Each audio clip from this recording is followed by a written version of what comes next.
enjoyed it. And to the live audience as well. We are here to talk about staying human in a digital world, and a perfect subject matter is what's happening in the world of kind of digital platforms, whether we want to call them the metaverse or just Roblox and Fortnite. And I've got two fantastic people joining us who will introduce them in a second. But it's been a really interesting day so far. We've covered a lot of different subject matters. I think it's really interesting how innovation is playing such a key role in the creative process of everything from marketing and just communicating to each other. And over the last few, we heard from the gaming industry this morning about the power of kind of create, fandom within the gaming industry, and that's already taken another transition. And we're here this afternoon thanks to Flaunt and Chris from Nic as well. So if you would just quickly introduce yourselves, or take your time and introduce yourselves. Sounds good. Hello, everyone. My name's Connor. I am the co-founder and CEO of Flaunt, and we'll get more into exactly what that is later in the panel. Hey, everyone. My name is Nic Hill. I'm co-founder and head of the interactive department at Sawhorse. Sawhorse, we're a 360 content studio building branded campaigns for agencies, studios, and brands. We started in 2D media, and we've moved into 3D immersive content on platforms like Roblox. Brilliant, thank you. So let's kind of kick things off with you, Connor. And you obviously started life in Roblox and then decided to set up a loyalty business. How does that happen? Yeah, How do you join the dots? I get that question quite frequently. So I joined Roblox back in 2018. When I joined, I had to reach out to my 15-year-old cousin and say, "Hey, have you heard of this Roblox thing? Does everybody here know about Roblox?" Roblox is a UGC experience platform. It's a gaming, historically a gaming platform, but it's evolving to be more of a co-experience platform.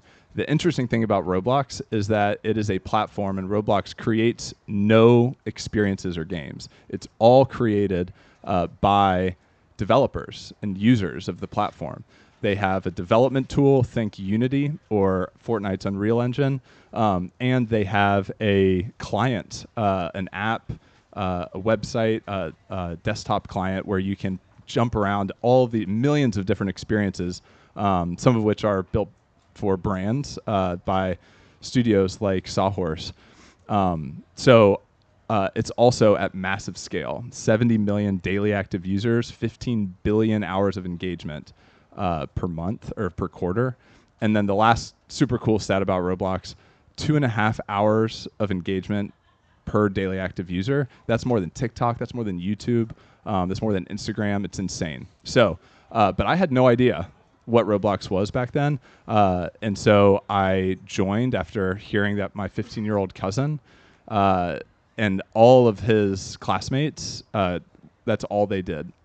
So what I learned at Roblox was that it's at massive scale. The things that make it tick, the things that make it so engaging are everything is social. You have a character that's bouncing around to all these different games. You have a digital identity that persists very much like the real world that goes into all these different immersive environments. And it's all driven and powered by word of mouth. The other thing I learned, which led to Flaunt, was that brands were trying to get in front of the next generation of consumers. And they're having a really difficult time turning it into a profitable and sustainable marketing channel. There's no way, unlike TikTok and Instagram, there's some challenges to linking it to your core business. And so ultimately I got together with my co-founder, Chris, who comes from the digital advertising background that's all about measuring and driving ROI. And we started Flaunt to solve that problem and help bring brands more success on Roblox. Brilliant. And we're going to get into that more in a bit. So, and then Nic, you've gone on a bit of an interesting journey, not only kind of making films about graffiti, but also started in content. How does a content agency move into Roblox? Yeah, it's a great question. So I started as a filmmaker, telling stories with visual media, 2D media, and I was really excited about making films in that way.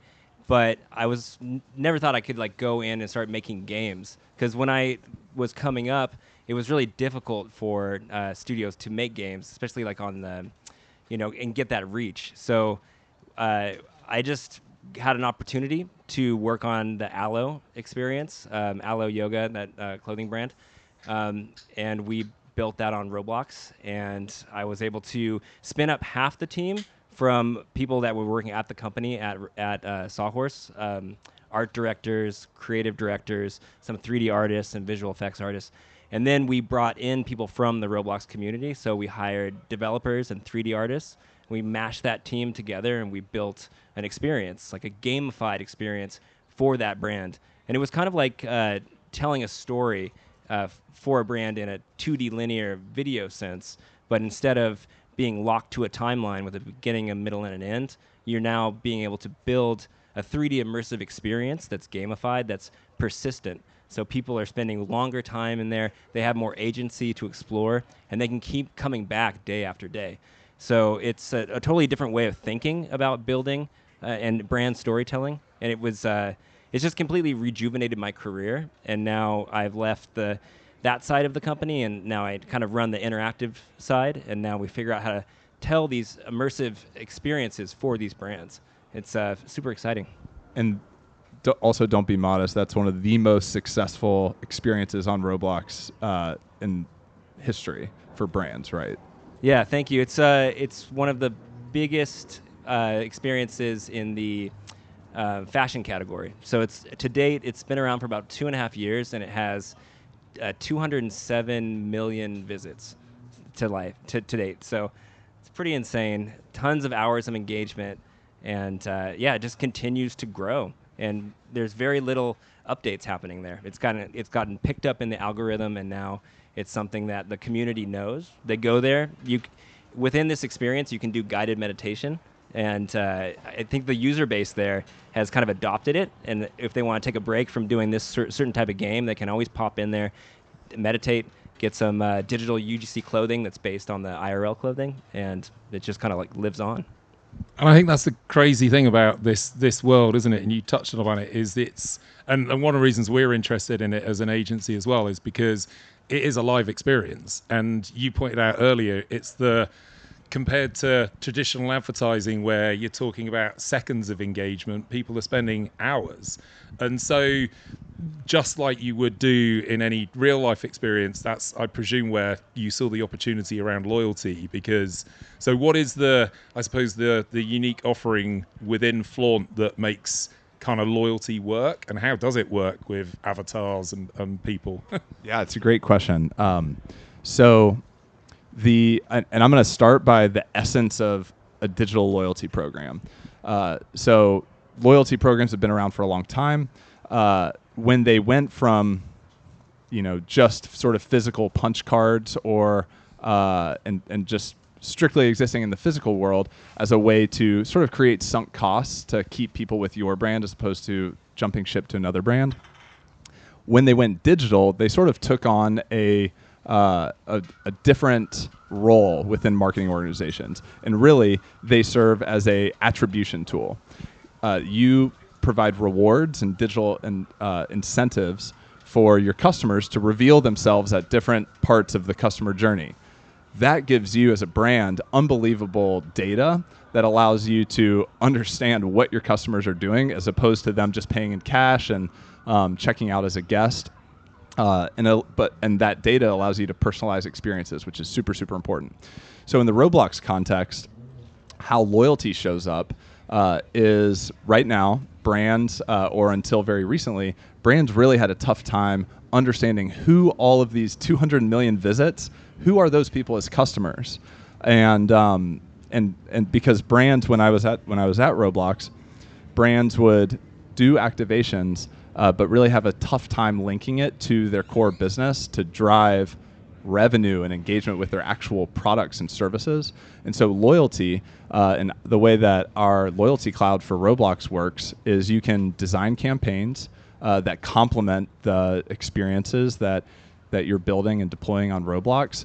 and you can integrate with Roblox's experiences, the platforms, and integrate with Salesforce and Oracle and all Shopify and all those sort of boring enterprise platforms, so that you can reward customers for revealing themselves in the game and at the checkout counter. And that allows you to not only drive 207 million visits and lots of engagement in the middle of the funnel, but also conversions, which really unlocks a sustainable channel in investing in Roblox. So that's sort of how loyalty comes into the picture. And I think what's really cool about this, and what people, I suppose, from because that's the trouble, especially in marketing, is most senior marketeers are probably Generation X and haven't grown up with this, whereas these younger audiences, like my kids, it's just a natural thing. So we're talking about this is going to change. It's already changing retail, and so. Yeah, and just to quite, we did we did a music festival in Second Life, and it was the oddest thing. We just did it because it sounded really cool. It's like 12 years ago, but actually watching it and then having a friend of mine phone me up and say, "Are you in the festival?" And I'm like, well, no, I'm watching it. And he said, I'll look over by the stage, and then there's this avatar waving at me. It's like that kind of, when you realize it's physical people, and it's the socializing that's happening, and it's the whole, there's data out there that says kids are more conscious about their digital identity than they are their physical identities now. So those kids are going to want to be able to buy different things and things like that. So talk us through kind of the mechanics. Obviously you've just picked up a bunch of awards and stuff. What makes a successful experience within this arena, and how does it then integrate with loyalty? I'll tell one story, and then I'll kick it over to you to tell the other story. So the very first integrated campaign that we ran was for PepsiCo's sparkling water brand Bubbly. I'm actually going to tell you about how the initial part, which wasn't unsuccessful, but had some learnings that we had an iteration that really allowed it to sort of 10x the expectations. So the initial campaign, Bubbly partnered with some famous Roblox influencers, Carl Jacobs and Creekcraft, to do a brand integration. Rather than building their own experience, they integrated into an existing experience. And there was a mini game that brought the brand to life in a really, really fun and super authentic way. And they also had an avatar item. And these limited supply avatar items are, like you said, super highly sought after by this audience, extremely valuable. You can wear, in this case, a Bubbly can as your head and pop around into all these different experiences. It's super fun, wearing the brand on your sleeve, and it gives the players a free experience. The way that the campaign was originally designed, PepsiCo as a CPG brand has a huge priority to collect first-party data, which is super important. Everything that's going on with third-party, tracking, deprecation of the cookie, developing direct relationships is very important to this organization. And so we designed a campaign that has some different tasks, integrates with Salesforce, integrates with Roblox, in order to unlock the chance for free Bubbly for a year, merch, other rewards. The first iteration of this, they really just wanted to show up and get people excited about the brand. They dropped the avatar item, and the avatar item claiming that was actually a task. It wasn't part of the reward. And so, turns out, this generation cares much more about an avatar item than they do about a chance to win and have an opportunity to win a sweepstakes. So, after those items sold out in very, very, very short period of time, and very few people signed up for the sweepstakes. So in the second iteration of the campaign, the avatar item was part of the reward set. And so having a suite of physical rewards and digital rewards in exchange for that first-party data was a much more compelling value exchange, and that 50x the last immersive first-party data campaign that PepsiCo had launched. So just a little bit of I just want to dive into that though, because so you're talking about rewarding people for their data. Then that's the context of it. The essence of a digital loyalty program. Yeah. Yep. Which is great, because that's the thing we've probably all suffered from for the last couple of decades, isn't it? Is our data's basically being taken away from us, and businesses have made plenty of money out of our data and we've got nothing back. So, and is that the kind of, because these panels are more about what you can do with it, but just talk us like the technology behind that, because this is all Web3 based, and what's the back end behind it? Yeah, the back end is really like, connect your account here, and having APIs that can ingest, this person is showing up here, they're showing up at, the Shopify, like checking out. And so it's API based so that you can integrate with Roblox's platform, with Roblox's experiences, and with these enterprise platforms. And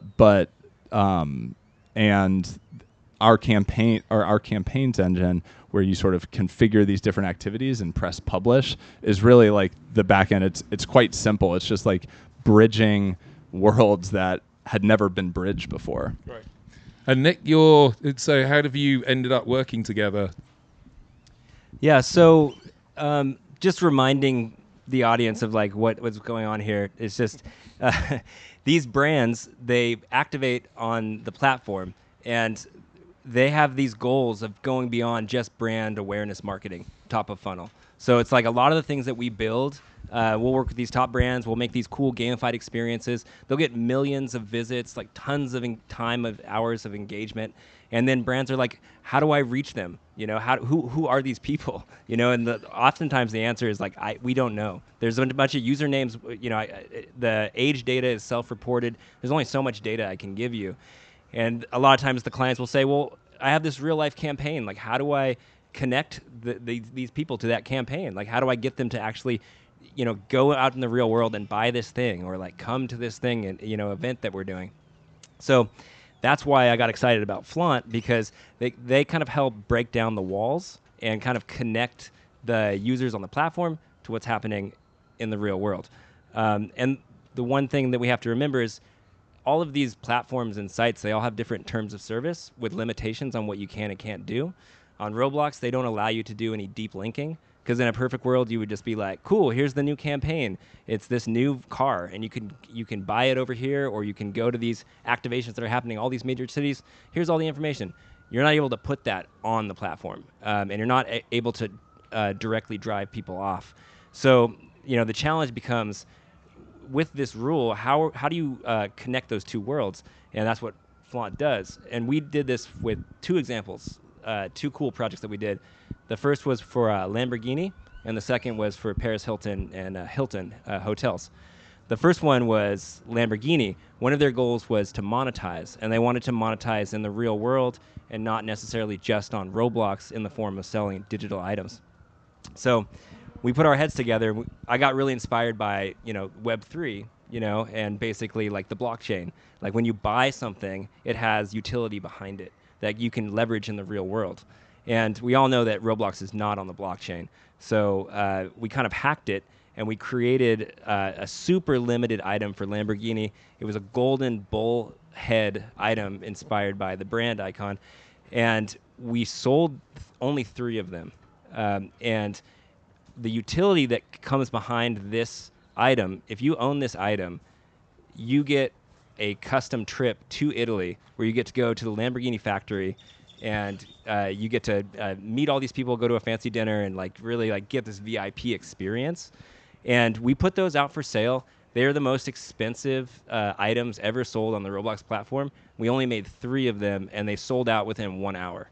And now we connected Flaunt, so those users can go off platform to Lamborghini. They can verify that they are the holders of those bull helmets, and then they get connected with the Lamborghini team that's going to facilitate their trip to Italy, which I think is happening in like 2 weeks from now. So that was just really cool way of like actually having impact and like driving people off into the real world. And so, but Lamborghini, why? What were their objectives for going into that? Why? That's and it's been really successful, but it's a surprise to hear a brand like that stepping into Roblox. Well, I think they're really excited about innovation, right? And this is like the future of marketing. This is where marketing can become really fun and add layers of value for people. Like really stepping away from the top-down kind of I'm driving down the street, look at this billboard, come buy this thing. I think, the future of marketing is adding layers of value and utility. And especially if you're talking about immersive marketing, immersive ads, people are opting in to experience this. And it's like, if you're going to do that, you should give them something for their participation. Or you should make it fun so they're actually engaged and enjoying and choosing to do that. And then maybe they walk away with having some real world value for the time that they've given you. So I think Lamborghini understood that, and I think that's really why they wanted to pursue it. And that's what's kind of cool about this, because it's one of the reasons I chose events as like my marketing speciality a long time ago, because it was the best way to get right in front of a consumer, don't like that word, an audience, and that you're targeting the right audience. You're not just kind of blanket reaching people. And we were talking a lot about that in the Activision talk. So what are the current demographics like then, and how broad an audience? Because we heard from Activision this morning about its gaming has now got almost 50-50 male female. The age ranges, we've almost gone a full loop from it kicking off in the 80s. So an audience has grown up with it, but also there's a young audience. So what are the demographics in this world like? You want to take this one? I'll take it, and then you can fill in the gaps. Sure. Roblox historically has skewed towards a younger demographic. Even when I was there, 5 years ago, there's a huge priority of aging up, because Roblox is on like a huge growth path, and even the types of experiences that are possible on Roblox, they're like mind blowing. There was literally just another like a Call of Duty type experience that was launched on Roblox, and if you know and grew up with Roblox has been around for a very long time, your mind would be blown that this is a AAA quality experience that is launched on this platform. So it's a huge organizational priority, and has been for a long time, to continue pushing up market in terms of the demographic. And I think now, based on the latest like quarterly results, it is majority over 13, if not 50-50, and the 17 to 24 and 25 and over segments are the fastest growing on the platform. So, and I think that could be a whole other discussion on how these campaigns and being responsible with the age gating. And I really love how you guys handled that with the Hilton campaign, I would love for you to talk about it. Yeah, so I just want to throw out two additional statistics about the audience, the demographic that's really important for brands. It's basically split 50-50 male and female. That's one interesting thing. Another interesting thing is it's a really open and diverse community of users that are playing these games, and there's all kinds of different games and experiences. There's a lot of other UGC platforms that some are as big as Roblox, many are much smaller, but they're very skewed. Like if you look at a platform like Fortnite, which has almost the same amount of daily active users, but they are more skewed to first-person shooters and not like other experiences. So with Roblox, it's a much more it's more social gaming. So you get a lot of different groups of people that are super wide. So that's appealing to brands, because they can reach basically anyone they want within Gen Z. And now it's aging up as well. Great. And let's talk about your announcement. You've just started doing some really great stuff. You're launching a cloud-based system. Do you want to expand into that a bit? Yeah, it's we had a pilot program where when we initially started Flaunt's business, we were trying to start it in this Roblox direction to solve that pain point. But some of the APIs you're talking about, like what's the backend system, Roblox has been prioritizing for a long time their open cloud APIs to really start to allow Roblox as a experience and as a platform to be everywhere. And so those APIs just got released in October, and we had our pilot program, of which PepsiCo, of which Hilton and Paris Hilton and Lamborghini were all a part of it. And the results were incredible. Nic failed to mention the Lamborghini exclusive bullhead items sold for the equivalent of like $17,000 an avatar item, because of this in real life component. And that was really the essence of why we started this business. Brands have these amazing businesses that exist so far from Roblox, but they just couldn't connect it. So what we've launched is the next evolution of the solution that we deployed for these brands. And again, you can come in a self-serve capacity as a development studio like Sawhorse and others, or if you're the brand, to design your campaign, export your API keys, get it set up with your developer, your Roblox experience, integrate and install apps, whether it's Amazon if you want to reward an Amazon purchase, Shopify, etc., and really start leveling up the ROI that you're able to drive, and doing so at greater scale than we were able to do in the pilot program. That's really exciting. And I think the thing, we talked about this when we did our podcast, you keep talking about in real life, because it is, and it's interaction. And especially with loyalty, do you see, we saw it in gaming where suddenly gaming went into esports and suddenly it became a spectator thing. Do you see any convergence back into the real world? How's it going to work? Because it's kind of crazy times, isn't it? Thinking about whether to go to, because kids are going to start actually, and I think we've got a talk on Monday about it, experiencing music festivals in digital, but will they want to go back into live? How will that transcend? Will it cross over at all? What are your thoughts? Well, one thing I think about sometimes is, you look at the vision of the metaverse, you go to like Ready Player One or Snow Crash and all this stuff. If we get to that level of immersion and fidelity, and it is like real life, there's this argument that's like, oh, it's going to be this dystopian future. We're all just going to live in our devices and the real world is going to suck. I think that's just an oversimplification. I think with anything in moderation. I think that everyone's going to be using that stuff once it becomes available, but I don't think it's an all or nothing. So I think there will be a balance. And look, we're humans and we're social. We all came out to South by Southwest in person because we wanted to see humans. So it's like that's, I don't think that's going away. But if you look at like a campaign, like a music festival, for instance, right? Like what is the purpose of doing a music festival or doing an event? It's like brands are doing this because they need to get their message out there. They need to engage with audiences, and that helps keep them relevant, and it keeps driving sales. And my perspective and argument is, if you're going to do that, why not also amplify it into the metaverse, onto platforms like Roblox? If you're talking about like reach and engagement and real numbers, you're going to get all that from traditional methods and social methods. IRL component's great. Add in a metaverse layer and look at a whole 360 campaign with all those touch points. You're going to get massive engagement.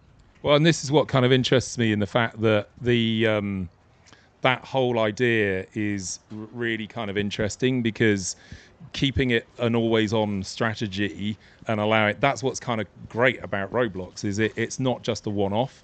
And so if you can kind of traverse the two, then it's going to get better results. And as the sort of data and ROI guy that grew up in the finance department, being able to do all of that, leverage the investment that you're putting into to have a real life event, have a metaverse or an immersive iteration of that, and then being able to link all those touch points so that you really have a 360 view of your customer. I feel like I sound like Salesforce, but well, no, but it's so true. To be honest, this is why we set Lively up. Was I was on the event side, and my business partner was on the live streaming side. And the hardest thing with event marketing was ROI, measuring it. If you start creating content and you have any sort of digital interaction, you've got that. And then just like you're doing now, you then tie loyalty into it. These are all great ways to bring your audiences in to actually be okay to share their data and be part of your brand. Yeah, and that's the direction this is all going in, because the days of, Bird agrees with as well. Yeah. The days of like just activating on these UGC platforms and getting the headline, oh, this brand made X world on Fortnite. that's amazing. They got some people to show up. 1 million people came, whatever. It's like, that's less important. Brands are becoming more savvy. The space is becoming more mature, and people are now saying, where's the ROI? You know, like, okay, eyeballs are great, but like, how did this drive sales? You know, like, look at Alo Yoga. We don't have a Flaunt integration. We don't track the users. So we know that it's been visited 107 million times. How does that connect to direct sales for Alo clothing or even the Alo Moves website? I don't know. I know that it's valuable, but it's hard to tell marketing executives, like, this is why you should spend X because you're going to get Y. So that's why, kind of getting away from the top of funnel, going straight into direct sales and connecting those worlds. Once that happens, it's going to make sense to all the brands. And it's a two-way communication, isn't it? And there's already been some examples of fashion brands actually testing, and I think we're going to hear from the guys from Geek in a bit, but with some real data points about the power of the fact that you can test data. So my daughter, she was playing in Roblox. My wife set a strict dress code because she was only 10.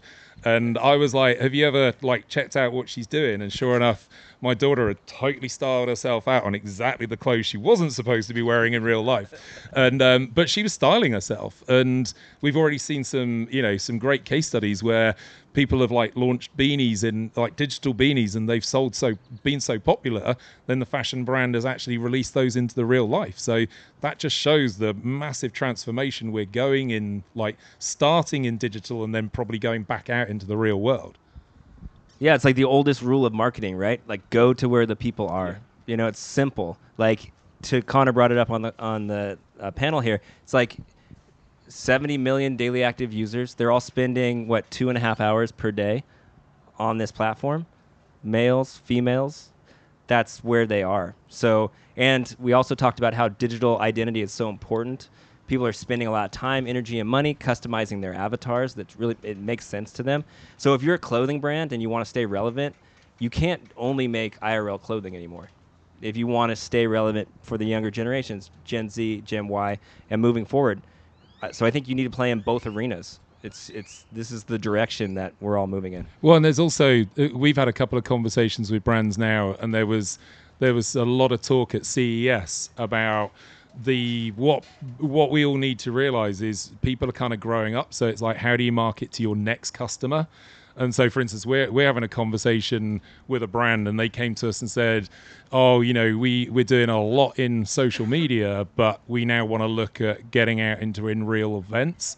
So we're like, great, but there's two more layers you need to think about. One, look at loyalty and how you're going to tie all those things together and really get value out of that engagement. But also, let's look at digital events as well and start educating your next customers to kind of grow up with you. And I think that's we've been talking about this quite a lot. That's kind of what's exciting about where us as agencies are going to kind of start cross-fertilizing and hopefully educating our clients on how to integrate into new media channels. And your point's perfect. Get lower down the funnel and get more ROI. It's a no-brainer. Stop spending all those ad budgets and spend it in our world. I want to rewind back to something both of you said, talking about starting in the digital and getting taking those learnings to the physical. I think that's a huge opportunity, and we've already started to see that for the last couple of years, particularly in the fashion industry, for digital clothing starting to turn into physical clothing. But it's cheaper to iterate, and to test ideas that might be crazy in this immersive environment. And it's also, from a loyalty perspective, a lot of brands are trying to figure out, how do I, increase redemptions? I'm spitting out these points as part of my loyalty program. How do I give a compelling brand-aligned offer that doesn't break the bank? And distributing avatar items is relatively cheap. It's 20 cents per item that you're distributing relative to a 20, 30, 40% discount on a $150 product. It's actually quite profitable. And so I think that another just prediction is that more and more particularly I think in the fashion and sort of beauty space, more and more loyalty programs will start to offer some of these avatar items that highly sought after, if you recall the bubbly example, in as a reward as part of their loyalty program. That's I was going to say before because I want to pick up on that, but I know we're running out of time a bit. So before I carry on with my questions, because I could carry on all afternoon, has anybody got any questions for these guys? Is there any? Oh yeah, go straight for it. Right up. I'm really excited because I love the experience. Nice. It always goes really weirdly by having an adult use adults like the online subscriptions. I was really surprised. I was really curious. Has the success of it? Because I presume when adults weren't expecting it to like this big. Has it changed like the stuff they're doing on the other side as well? Yeah, so Aloe is very interesting. We built it 2.5 years ago with the hopes of making it a 1-month pop-up experience for New York Fashion Week. So they said, look, you got to make this thing super quick, and we want to, announce it at Fashion Week. Let's just see how it goes. We didn't even have any established goals or KPIs. It was like, I don't know, let's see what that does on Roblox. And it blew up, and people really loved it. And then this happens with a lot of clients. They don't have a clear long-term goal, with the build. A lot of times they have the plan just to sunset it after it like slows down. But a lot of times it doesn't tend to slow down. It just keeps kind of going. And then you have this concurrent traffic that's there. And now the brand's in a position where they're like, do I keep it up? Do I sunset it? Do I have to pump more updates and live ops into it so I can get more out of it? And to our conversation today, it's like, or can I tie it to my real world sales, or can I somehow get loyalty people involved in this? It's a very young space as far as what brands can expect out of their campaigns. But I think that's a really important message, because that also comes out of the old sponsorship world of when brands used to come to us to do stuff in music festivals and stuff like that. We were like, please, if you're trying to go after that audience and you want to engage with fans, don't do a one-off. Don't do it just to, and it's even worse with tech. They love the headline, and it's great. I've just spent £500,000 to £1 million and I've got a headline newspaper, and then they dump it and move on. That's going to piss the people off that you've touched. Yeah. And I think that's where this is getting really interesting, because it's build the loyalty programs, now start realizing that you have to create longer term projects, because you're going to have more of a negative effect on your brand if you just go in and take advantage of that audience and go straight back out again. And that's why it's quite exciting with loyalty kind of being tied into that. So we're going to run out of time now, but I really do want to just have a couple of minutes talking about kind of the future of loyalty programs, because Flaunt are doing something really innovating. I know there's lots of kind of creative executions from people like MasterCard and stuff like that, but you've really kind of cracked where loyalty's going. So what's your vision for the future? That's a great question. So thank you. Thank you for asking the question. So I think I touched on this earlier, but loyalty is getting really, really, really important because of this sort of digital attribution role that it takes in marketing organizations, and because of all of the challenges that are going on with some of the more top of funnel and third-party data tracking. So getting more and more people to participate and getting your loyalty program to do what you were sort of saying and tie all of those interactions together. People are spending time on Roblox. They're spending time on Instagram. They're spending time on TikTok, and really enabling your brand to start tying those touch points to your loyalty program so that you can personalize the experience, so that you can add more engagement like Lamborghini to your experiences. I think that is a huge trend that we're seeing with a lot of our clients. People will say, hey, I love what you did for us on Roblox, or I love this Roblox capability. Can you also do it for Instagram? Can you also do it for TikTok? And so that's where going beyond our Roblox offerings, brands are starting to guide us. I also think gamification in general. We had a client, a skincare brand that growing really, really, really quickly, super innovative and mission driven, but they had a loyalty program that was pretty cookie cutter. They had this AI skin quiz that really allowed you to personalize and spit out what the appropriate skincare routine that's right for you, and they have a great social presence and just helpful content. But they had a cookie cutter loyalty program that didn't tie all of those interactions together.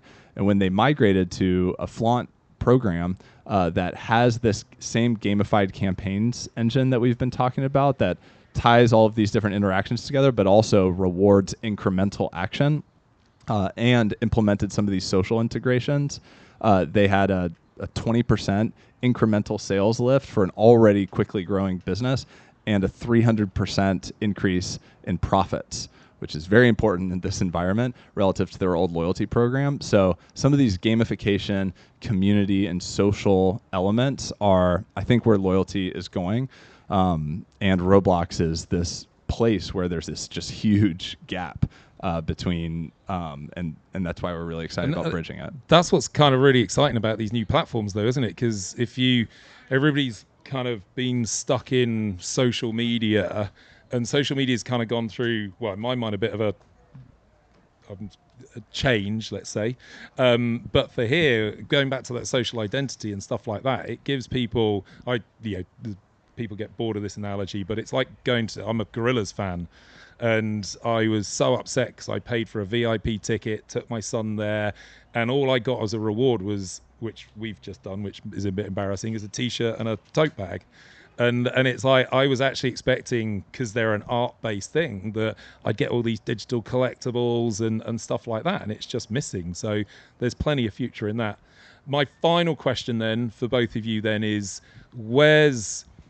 what advice have you got? Like, how best to create experiences in these spaces? How, like you said, it's like, great, people are going in there and creating these pop-up things, but why are they spending so long, and what's your advice to brands to get involved and then to integrate kind of the loyalty side of it?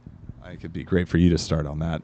Yeah, sure. So the thing that we always start with brands is like trying to understand their goals as soon as possible. Like, a lot of times brands are just hyped on the metaverse, and they're like, whoa, I got to be on Roblox. And I'm like, why? And they're like, I don't know. My boss said it. I got to do it. And it's like, okay, well, let's figure this out. Like, let's figure out what your goals are so we can design a product and an experience that's going to kind of like match those.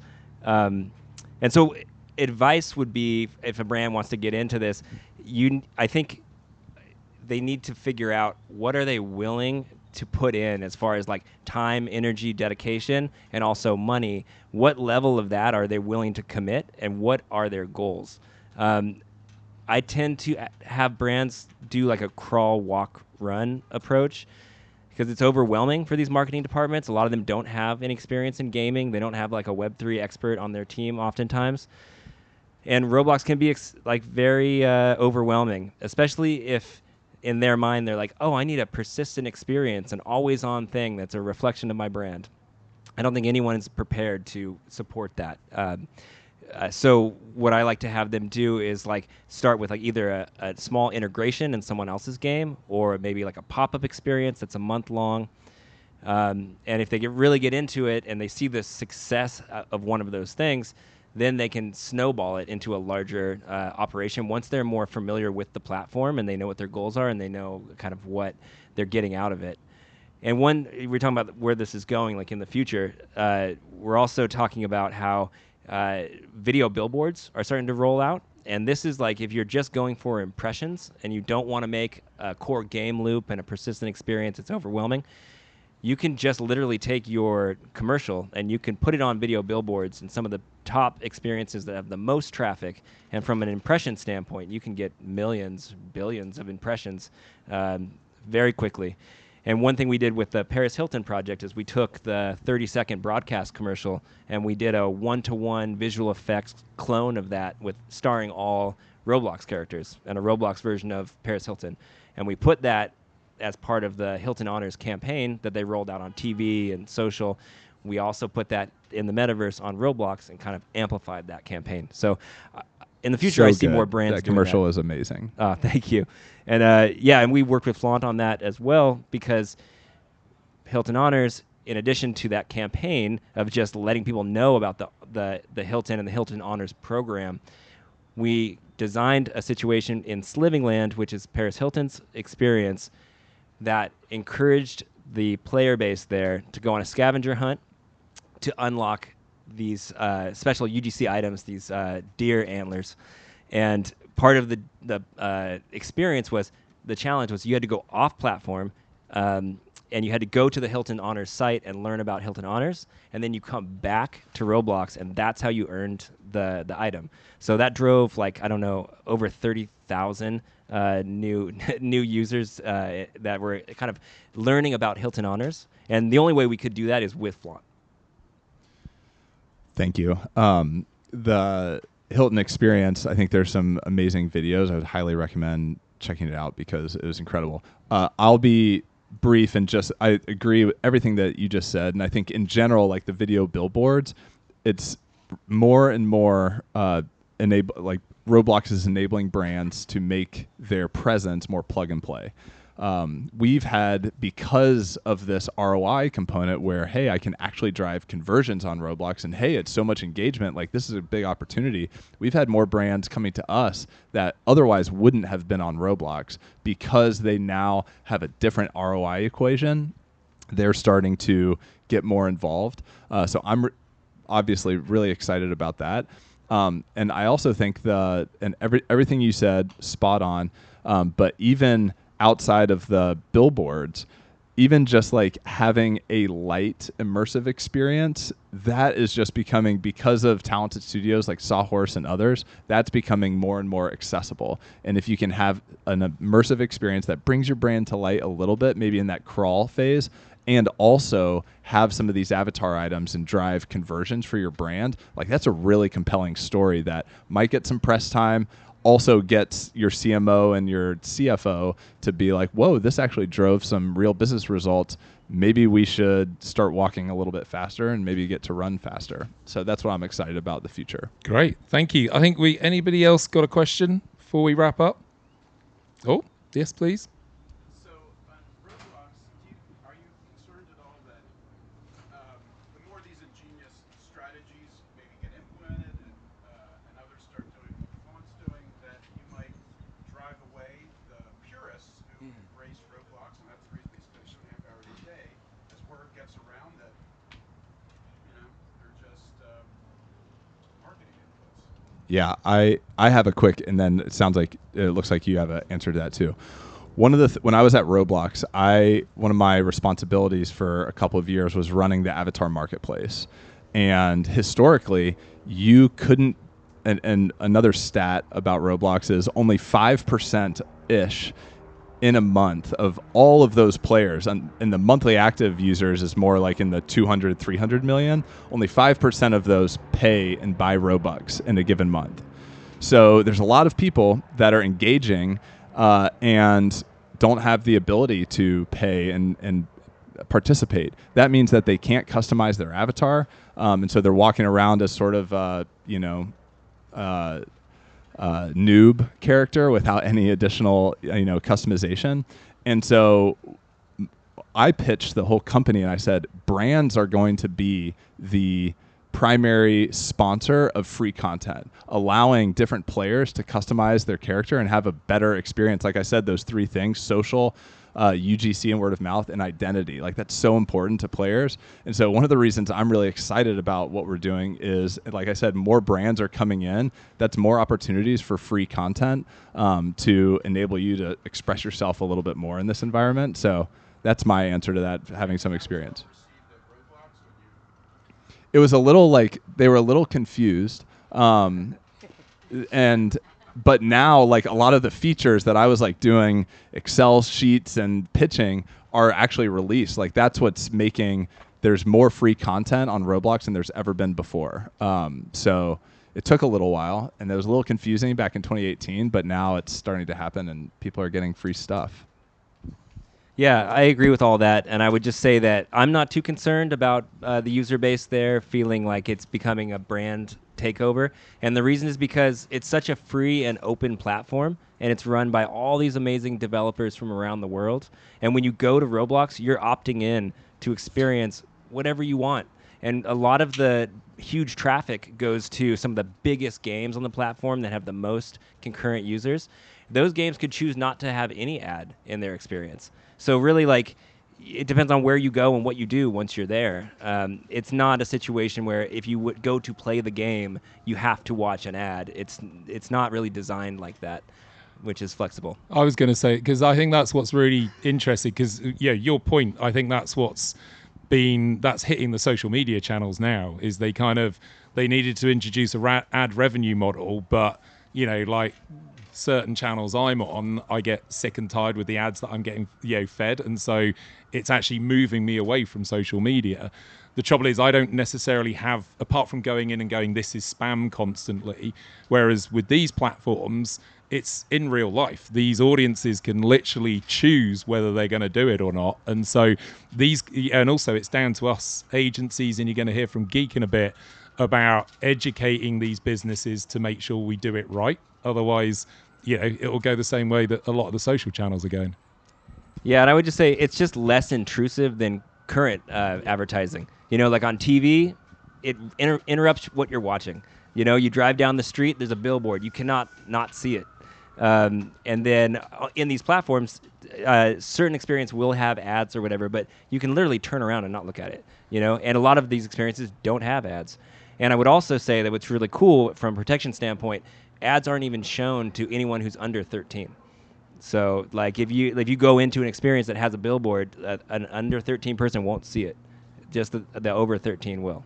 And also the industry, like we heard about it from Activision this morning, and I've seen plenty of presentations. Linear TV is now, has been on a decline for like the last 10 years, and streaming and gaming platforms are on the rise. And it's because I think audiences prefer it, because we can switch the shit off if we want, if I'm allowed to swear on. So I think that's the good safety harness for us all. Well, look, yeah, I could carry on for ages, but I won't.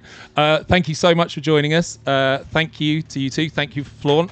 Thanks for having us. Really good. Yeah, no, thanks for having us. Thanks for showing up and asking questions. We're going to have a quick 5-minute break, but I do if you found this interesting, I would stick around for Geek, because what's really interesting about Geek is they're actually helping brands kind of step back and actually look at the data and make the right move, because the biggest problem is when people just jump into this feet first and go, well, you said it, like, I want to do Roblox because my boss told me. So we've got some really good data and some great white paper and some insight about how to do that best, and that's kind of where the kind of Geek fit into the whole ecosystem. So stick around and get educated. The best data. Cheers. Bye.